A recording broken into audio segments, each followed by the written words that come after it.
Good morning from Phoenix. This morning I'm getting a Greyhound coach from Phoenix to Flagstaff. Have you even been to America if you haven't taken a Greyhound bus? Today's journey will take me just over 3 hours, unfortunately with no toilet stops.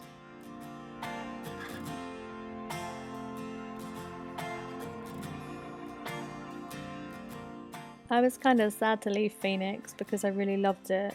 It was really hot, it was December, and it was 25 degrees, and I really loved the mountains around the city. I mean, Phoenix is giant, first of all, but second of all, its landscapes are beautiful.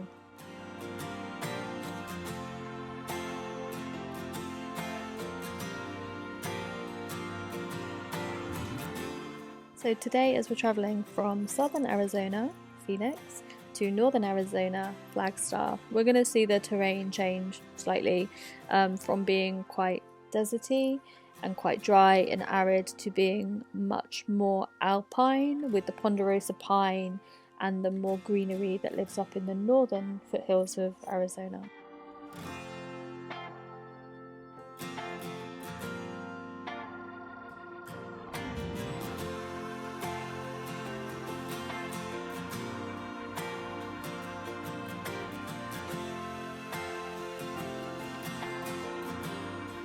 Things I found really strange about travelling through southern Arizona is the saguaro cacti are basically to the Arizonians what oak and chestnut trees are in England. Like, they're really common.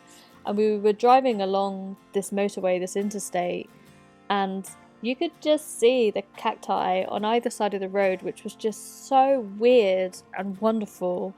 And it was one of the things that I really enjoyed most about this journey.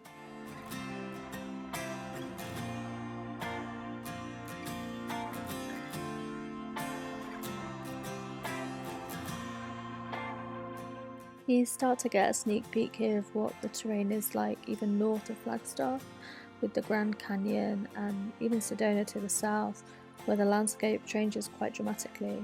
But you'll see that in a couple of my future videos.